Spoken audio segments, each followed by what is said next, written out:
today's video, I'm going to show you the front garden progress, and I'm mostly going to be showing you from 2020 up till now, but just so you know, I will show just a really little bit of what 2015-ish, 2016, 2017, 2018, 2019, these other years kind of looked like, because they were very barren and they weren't much to look at.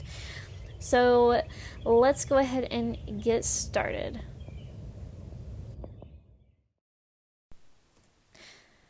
So right here is what the garden looked like before we really did anything, and in the early stages when it was pretty much just lawn and invasive privet.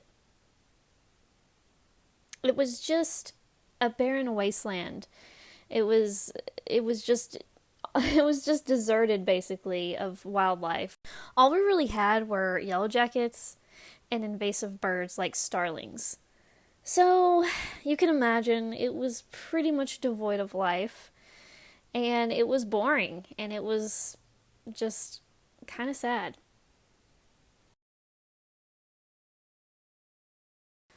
But in 2020, that all changed.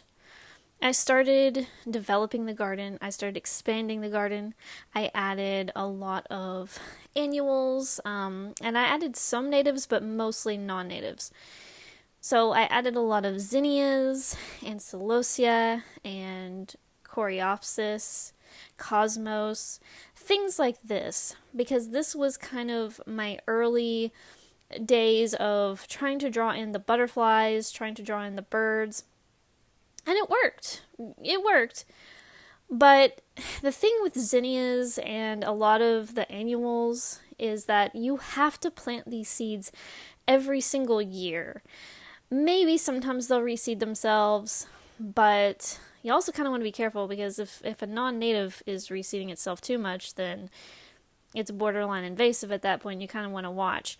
But I didn't really have any issues with the zinnias overly reseeding themselves. I might get one or two here and there that would reseed themselves. But the point is this gave me a taste of what it was like to attract the adult butterflies. And it was wonderful, right? It was so much fun to see them in the garden, drinking nectar from these flowers, and it was wonderful, but I quickly learned that this is mostly surface level, and I kind of discussed this in a recent video, and a lot of you really enjoyed that I brought this topic up, because it seems to be something that a lot of butterfly gardeners run into when they're first getting started absorbing information and learning from other people. They look at these gardens that are mostly non-native annuals, and they create that in their own garden, and they probably notice that it means that they're only attracting the adults, and only for nectar, and only certain times of the year. So if you want to attract butterflies throughout your year, obviously winter is everybody's going to sleep, but I'm talking about the growing season. If you want to attract butterflies as much as possible throughout the year and not just wait for them one part of the year, this video will probably help you. So in 2021, things developed a little further, and I kind of started to add more natives. I was still using a lot of non-natives, and to this day I still have non-natives throughout the garden. But I was really starting to focus on, when I buy a new plant, I want that plant to be native. And what exactly does that mean? A native plant is a plant that has co-evolved in your area over the course of hundreds of years, thousands of years, a really, really long time. Okay, so the reason that native plants are so important is because the animals have co-evolved with our native plants. So if an animal is native here, it has co-evolved with the native flora that is here. Now, a lot of our insects are actually dependent on very specific plants, but then other insects that we have are more like generalists, and they can eat a lot of different kinds of native plants. And so you kind of want to go into this knowing that when you are creating a habitat from scratch, you're trying to attract things to your garden, and you kind of want to know what those things are. What do you want to attract? Do you want to attract specific butterfly species? Do you want to attract specific bird species? Well, whatever it is you want to attract, what you want to do is you want to research exactly what those creatures desire. What do they need to eat? What do they use for shelter? What kind of water sources are best for them to utilize? You're going to want to look into all these things specific to the creatures you're trying to attract. And if you did not know, different species of butterflies require different things. But in a general sense, they all need the same things. So what does this mean? Well, in a general sense, all butterflies need shelter so they can hide from predators, but they also need food, they also need host plants, and they also need nutrients. That's the general consensus of what all butterflies need. They need water, food, shelter, protection, and they need nutrients, and they need these things and these host plants to survive. But when you want to get more specific, what butterflies and what butterfly species need what specific plants and what specific shelter do they like to use? How do they go to sleep in the winter? Do they go into a chrysalis and actually hibernate that way? Do they actually hibernate as butterfly adults? Do they hibernate as eggs? And when I say hibernate, it's because I'm forgetting the right word. I think there's a better word for it, but you probably have it on the top of your mind, but I don't right now, so just roll with me. There is a certain stage of their life cycle that they go into before the winter, and it's actually kind of different for different species of butterflies, which is really cool. A lot of our swallowtail butterflies actually overwinter. That's the word, overwinter. A lot of our swallowtail butterfly species here in East Tennessee actually overwinter as chrysalises, I think. Don't quote me on that, but I think that's the case. And different species can overwinter in different ways, and almost all of them are going to need your dead stems to be left up and your leaves to be left on the ground. So garden cleanup is kind of a no-no when it comes to wildlife gardening. That doesn't mean you can't clean up anything at all, but I have a specific technique that I use to clean up the garden. And it's pretty simple. I leave all the stems and leaves as much as possible, and I only remove things that get in my way. And what do I mean by get in my way? What I mean is, if I have a new garden space that is heavily attacked by weeds, and when I say weeds, I mean non-native invasives.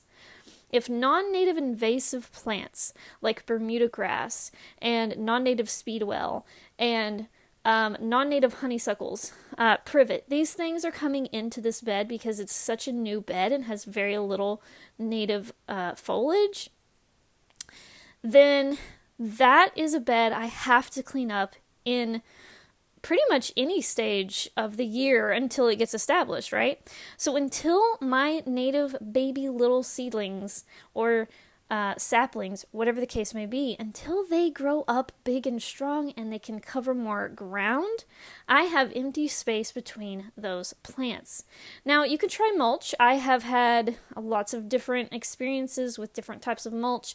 My favorite type of mulch is just leaves. Just leaves. But any other type of mulch I've just struggled with. I've used all kinds of like wood chips. I've used, that nasty dyed colored mulch before I knew better. I used to use that. Oh, look, it's 2022 coming up. And I've used these different mulches, and the problem is I have a Bermuda grass problem. And if you have Bermuda grass, you're most likely going to notice something very annoying about Bermuda grass, and it's that no matter what mulch you use, Bermuda grass is going to find its way through it.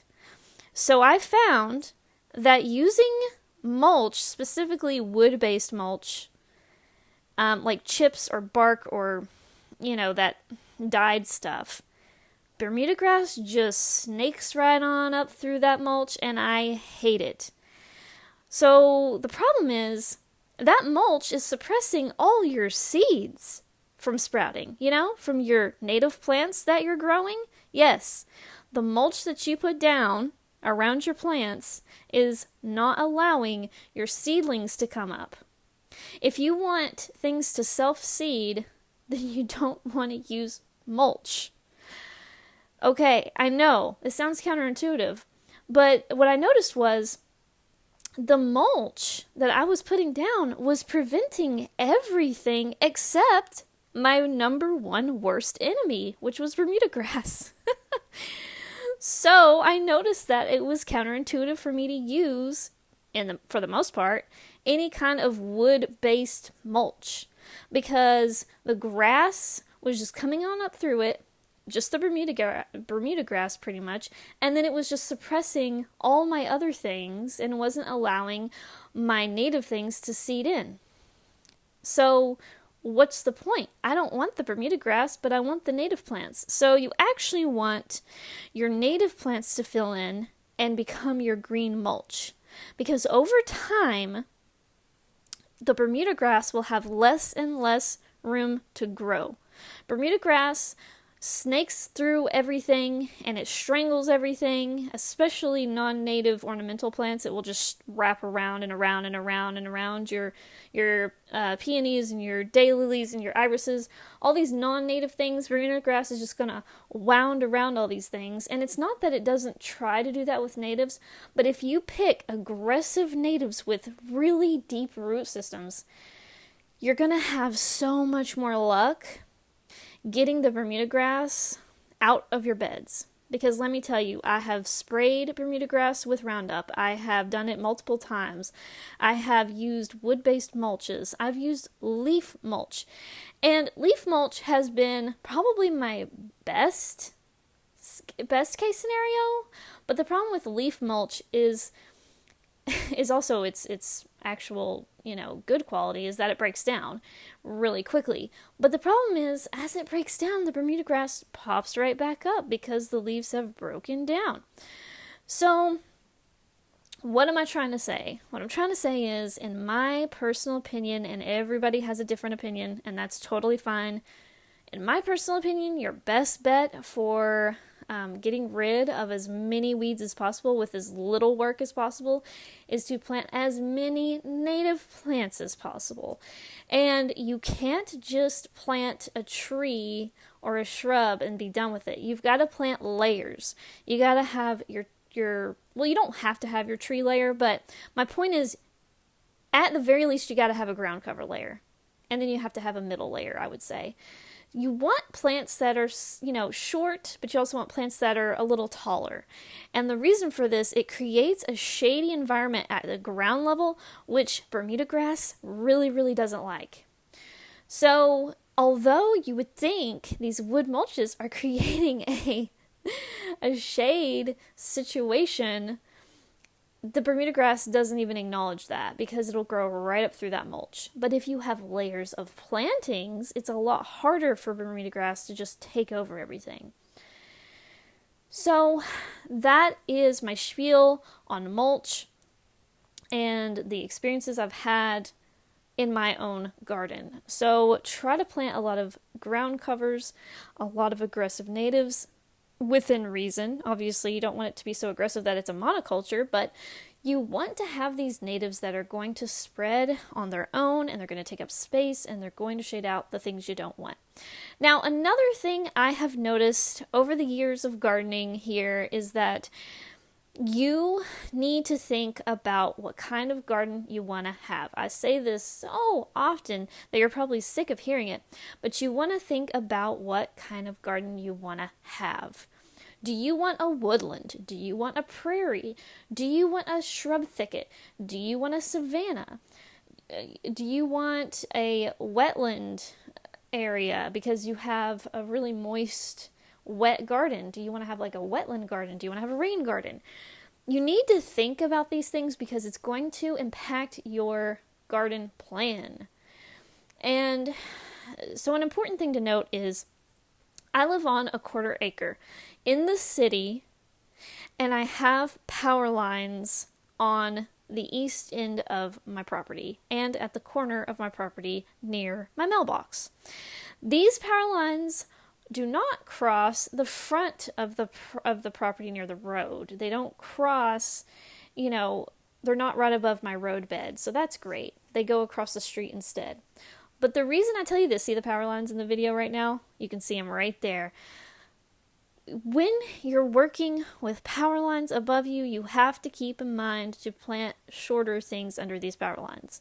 Doesn't mean you can't have a shrub, but your shrub needs to top out at a certain height.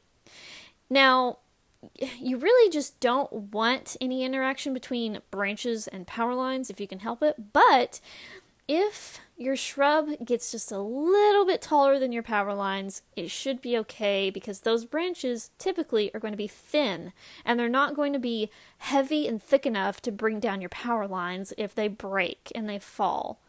That's the key. You don't want heavy, large tree limbs towering above your power lines. That's basically it. So your really short trees and your taller shrubs, these you could potentially put under a power line depending on how tall they get. You just want to keep in mind, how tall does this get? How far above my head are these power lines? So you'll notice in my garden, I do plant trees in my garden, but I keep the larger trees on the west side of the garden because the power lines are on the east side of the garden. So on the east side of the garden, I still want privacy, I still want shelter for birds, I still want cover, and I still want garden walls and ceilings. So I still plant things like shrubs and trees, but they're shorter.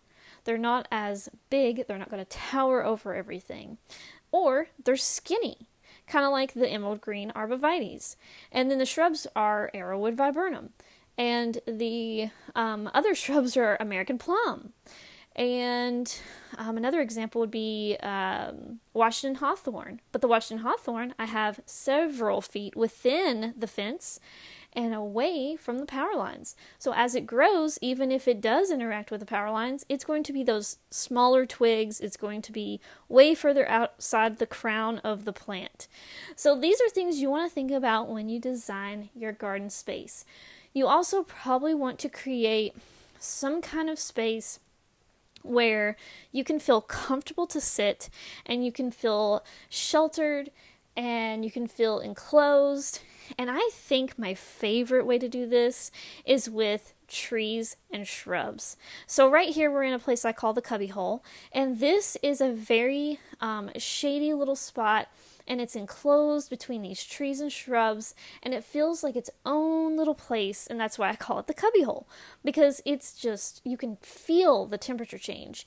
It's so much cooler, and it's so much easier to just breathe over there. It just feels so much more comfortable and safe and secure and enclosed.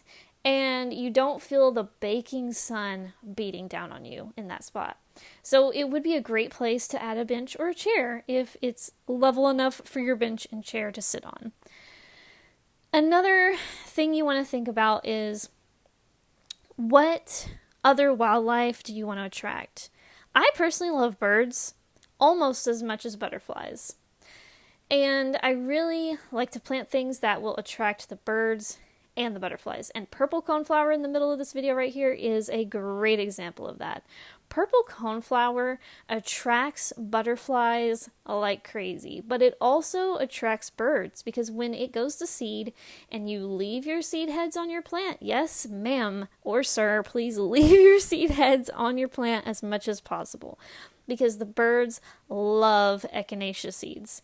They go bonkers for them. Sometimes you go to collect your echinacea seeds for your own devices and your own purposes, and you find that they've already been eaten up by the birds. So just keep that in mind. It's great to leave up as many of your seed heads up as you can.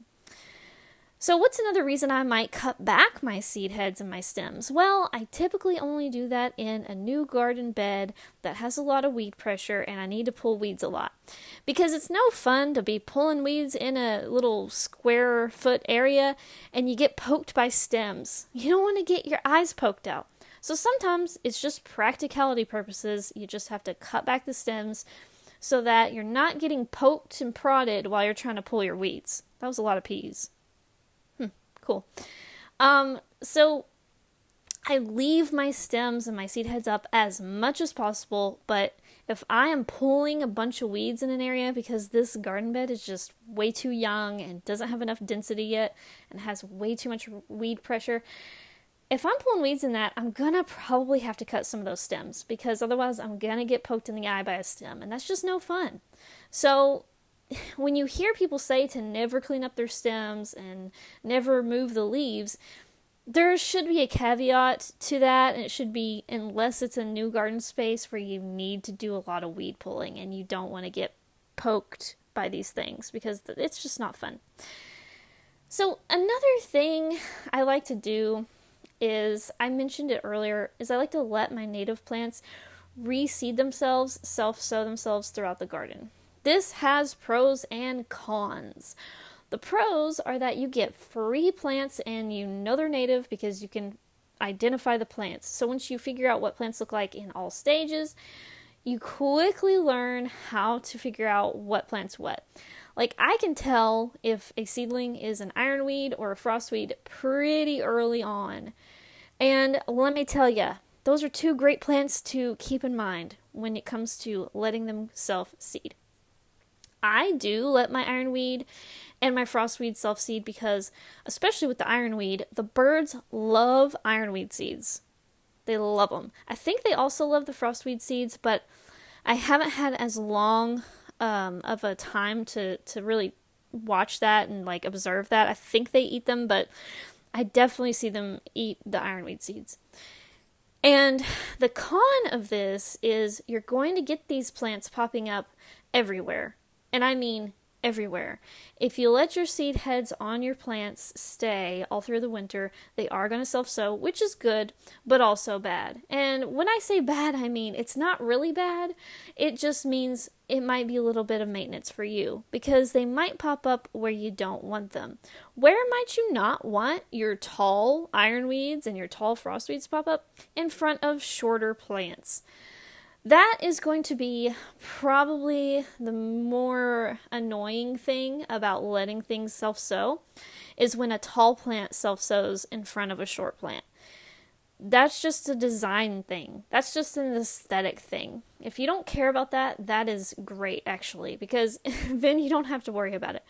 But I get a little bit frustrated about it, even though I do love the wild look. I love the messier look, as people like to say. I don't really see it as messy so much as I see it as more natural. I see it as more loose and like I'm in a natural area rather than a very constrained formal garden area. I don't love formal gardens. I don't love tightly clipped hedges and little cubes in boxwoods and stuff. I don't like it. I just don't. It doesn't mean I don't like evergreens. I actually really love evergreens because I really love privacy. But I don't like the little clipped balls and the little clipped hedges, except I do like the occasional topiary. But I don't like it when it's like all topiary. I like topiaries to be a specimen. So I'm a very informal gardener. I like, maybe there's formality here and there, but most of it's wild, most of it's loose, and most of it is natural looking.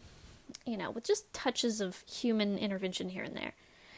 So but when I say that, I still don't love when like an ironweed or a frostweed that's going to get like 8 foot tall is in front of like a lanceleaf coreopsis, for example. I just get frustrated with that. So don't feel bad if you have to dig up some native plants that are in the wrong place. I try to move them around the garden, but I noticed that ironweed and frostweed can be tricky to transplant in my garden, and maybe that's just my fault. Maybe it's the way I'm digging them up. But I find that, and here's frostweed right here, by the way, on the screen right now with a beautiful swallowtail on it. But I noticed that they have such good root systems, and yes, a lot of our native plants have really good root systems, which is fantastic for water runoff issues, for pollution issues, for erosion issues. It's great for that. But when you need to pull them out of a spot and kind of do some weeding, they're actually really hard to pull out. I have to dig out frostweed. I'll just say it. I have to dig them out. Oh, look, it's 2023 now. This is Hoary Mountain Mint on the screen right now. It is an aggressive native, but I love it. I haven't had it spread. I've had it spread, but not like crazy yet. But I kind of want it to spread crazy because it's actually one of the top pollinator plants. Mountain Mint in general is just top tier. But anyway, so I already forget what I was saying. Oh, I have to dig out frostweed instead of pulling it because if you pull it, it just breaks. It just breaks. It leaves the root in the ground. The root system just is still there. So you have to dig those out. The good news is they're not hard to dig out, especially if it's been raining and it's kind of like, the day after a rain and the soil's looser. So much easier to dig out at that point. But let me tell you, I would much rather have a bunch of native plants taking over and in the wrong places than have Bermuda grass in my garden beds. Can I get an amen? Can I get an amen out there? And this is black elderberry and purple coneflower, and this is buttonbush. But yeah, so my personal opinion is I still want to let these things seed themselves because A, the birds love the seeds, and B, even if they come up in the wrong place, they're kind of protecting my soil from other things like invasives. So this is what the garden looked like in 2023, and it looked beautiful and full and lush, and I just loved it. And we had a lot of storms in 2023. A lot of storms. It got intense. And I'm a sucker for storms. I mean, I don't want them to get too intense, but I do like me some thunder and lightning. I'm not gonna lie. And I like rain. I love rain. In fact, some of my favorite times to walk around the garden are actually when it's either raining slightly, like a light rain, or when it just rained like moments ago. Because there's just something about a rainy garden. I just freaking love it. But anyway, so here's some footage of Hoary Mountain Mint and purple coneflower and common milkweed all kind of chilling together. And I really love how this turned out. This is the peninsula bed. This is the peninsula garden. And it connects to the archway garden, which was the original garden bed that I added. So I started out with a raised bed that was already here when I moved here. And then I just, put plants in it because it basically had nothing in it. And then I added this archway bed second on the other side of the main path. And then I expanded the archway bed to have a little area called the Peninsula Garden. And the Peninsula Garden contains the Washington hawthorn tree. So I had a friend come over and I was giving her a tour of the garden. And she had a great point when she saw this bed. She said, "You have a lot of full sun things here, and you have a Washington hawthorn tree sapling. And one day this is going to be really shady." And I said, "Yes, one day it is going to be really shady." And this is something I speak on every now and then on the channel. My garden is ever evolving, it's ever changing, and you have to plant things in the right place. So when you have a sapling that's just so tiny it doesn't produce any shade yet, like this hawthorn tree that I have in this bed, you have to plant full sun plants around it if you have a full sun garden. So more than likely, when you first plant any kind of baby tree, and you're in a full sun area or any kind of garden that's from scratch and has no trees anywhere to be seen, it's probably full sun, and you're probably going to have to plant full sun plants around it until that tree grows. And as that tree grows and as it produces more and more shade, you gradually add in the shade plants. So I gradually would add in the native geraniums, Geranium maculatum. I would gradually add in the columbine, and I would gradually add in the wild ginger and the foam flower and the ferns. And the beauty of it is I love almost everything. I love almost everything native. So, on this screen you're seeing an elderberry on the left side, an elderberry shrub. Love it. The great thing about elderberry is it can grow in sun, it can grow in shade. It looks better in sun, but it can still get some shade. You can grow it in like a part shade condition at the edge of the trees, at the edge of the woods. So think about what you want in your final product And really, technically, there's no final product because it's ever evolving and ever changing. Even when we leave this place or we pass on, it will be, changing after we're gone. And yeah, sometimes it's sad to think about, but at the same time, there's beauty in a changing landscape. So try to embrace it. And so for now, I have almost all full sun plants up front because I have almost all full sun up front. And you just have to do that. You have to garden in stages. If you plan to have a lot more shade in the future, you're going to have to plan for eventually replacing some of these plants with shade-tolerant plants. Now, some of these plants can handle a little bit of shade, and some of them cannot. So you're going to learn this over time. As your garden grows, as it expands, as you let things self-sow, you'll find what can handle what kind of conditions. Interesting fact about frostweed is I notice in full sun, frostweed grows super tall and super strong and super full and lush. But if it's grown in shade, it still grows, it can handle the shade, but it's usually shorter, and it's usually not as lush and doesn't have as many flowers. So keep in mind, some plants are going to be tolerant of this shade transition, like frostweed, and some of these plants are not going to be tolerant of this transition. I think butterfly weed might be one of those. I don't think butterfly weed can handle shade, but correct me if I'm wrong. And another thing I have in place is, remember those power lines? Well, I can't grow super, super tall things under the power lines. So chances are that as you get closer to the power lines in my garden, you'll be able to encounter more full sun plants in my garden as the years go on. So I'm hoping that about a third of my garden will be full sun, and then 2/3 will be more shady, and there'll be a transition in between. So maybe the third in the middle will be like a part sun, part shade situation. That's kind of my goal, and we'll just kind of have to wait and see if it actually goes that route. But now we go into this year, 2024, and 2024 basically just started, right? We're in April, and by the time you see this video, it's probably May. So we are creating a new archway, which is now going to be called an arbor because, let's face it, it's less of an arch and it's going to be more of an arbor. But the reason we're making it out of wood, treated wood and painted wood, is because I want it to last longer than the natural arch. I know the natural arch was so beautiful, you guys, and I know this could be heartbreaking for some of you. It's kind of heartbreaking for me, but I'm also excited because I'm excited about the new arbor. But a natural arch takes maintenance. A natural arch is beautiful and it is wonderful, but it also is limited on how much square footage it is, or not square footage, but how many inches of area there is. But look, this arbor that we're building, which it's not finished yet, there's no top on it yet, but we are working on this. It has more square inches for the vine to grow on. So we're going to add some hardware cloth. I forget what it's called. It's like a metal wire grid.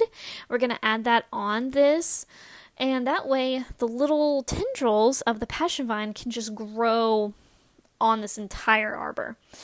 And so I also plan to add some more trellis panels going perpendicular to the arbor so that I'll have a wall on the left side of it and a wall on the right side of it.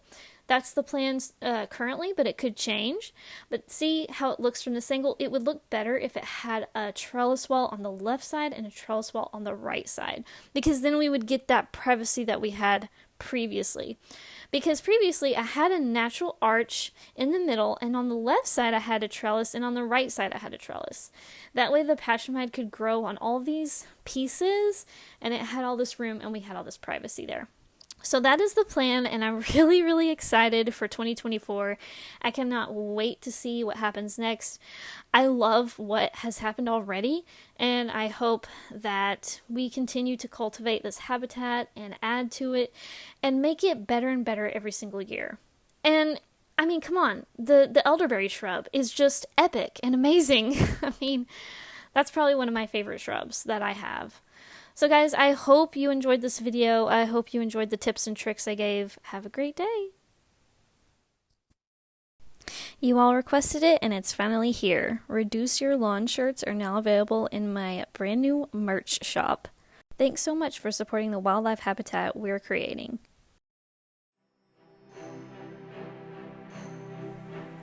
To support the channel, like the video, comment, and subscribe. You can also support my work by buying art from me at macylou.com. Thanks for watching!